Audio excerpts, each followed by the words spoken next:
Amaravati unstoppable నినాదంతో దూసుకుపోతోంది కూటమి ప్రభుత్వం. 7 ఏళ్ల క్రితం డిక్లరేషన్ కే పరిమితమైన భవనాలు ఇప్పుడిప్పుడే వాస్తవ రూపం దాలుస్తున్నాయి. రాజధాని నిర్మాణంలో ఇవాళ 2 కీలక పరిణామాలు జరిగాయి. అమరావతిలోని నేలపాడు దగ్గర శాశ్వత హైకోర్టు నిర్మాణానికి ర్యాప్ ఫౌండేషన్ పనుల్ని ప్రారంభించారు మంత్రి నారాయణ. ఒకేసారి 15,149 క్యూబిక్ మీటర్ల కాంక్రీట్ తో ర్యాప్ ఫౌండేషన్ నిర్మాణం చేపట్టింది ప్రభుత్వం. హైకోర్టు నిర్మాణానికి 65,000 టన్నుల కాంక్రీట్ తో ర్యాప్ ఫౌండేషన్ వేస్తున్నారు. 50 మీటర్ల పొడవైన ఈ ఐకానిక్ భవన నిర్మాణానికి 52 కోట్ల రూపాయలని ఖర్చు చేస్తున్న ప్రభుత్వం 2027 డిసెంబర్ నాటికి పనుల్ని పూర్తి చేయాలన్న లక్ష్యంతో శరవేగంగా పనుల్ని చేపట్టింది. మంత్రి నారాయణ అధ్యక్షతన సమావేశమైన మంత్రివర్గ ఉపసంఘం పరిపాలనా భవనాల నిర్మాణం, శాఖల వారీగా ఉద్యోగుల మేరకు వర్క్ స్పేస్ కేటాయింపులపై చర్చించింది.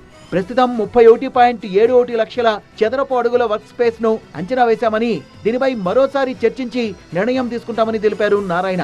ఐకానిక్ టవర్స్ లోనే డీజీపీ ఆఫీస్ ఉండాలా, విడిగా ఉండాలా అనే దానిపై సీఎం చంద్రబాబు నిర్ణయిస్తారని తెలిపారు. సచివాలయం విభాగంతో పాటు హెచ్ఓడి విభాగాలు ఒకే చోట ఏర్పాటు చేసేలా ఐకానిక్ భవనాల నిర్మాణం ఉంటుందన్నారు.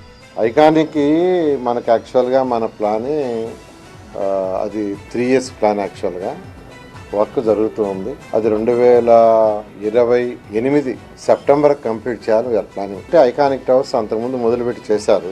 లాస్ట్ గవర్నమెంట్ ఆఫీస్ ఉంది. ఆ చేసింది ఫౌండేషన్. ఎప్పుడు ఫౌండేషన్ ఇంపార్టెంట్. దాన్ని కరెక్ట్గా చెక్ చేయడానికి మనం యాక్చువల్గా ఐఐటికి ఇచ్చాము.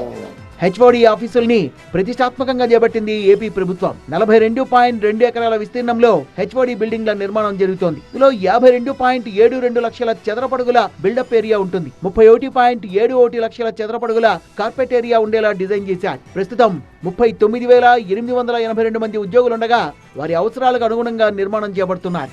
2019లో ఆగిపోయిన అమరావతి నిర్మాణం పనులు 2024 జూన్లో మళ్లీ ప్రారంభమయ్యాయి. గత ఏడాది అక్టోబర్ నుంచి పనులు వేగం పుంజుకున్నాయి. హైకోర్టు భవనం, ఐకానిక్ టవర్లు, హెచ్ఓడి టవర్లు, జీఏడీ టవర్, మంత్రుల నివాస సముదాయం వంటి కీలక నిర్మాణాలు ప్రస్తుతం శరవేగంగా సాగుతున్నాయి.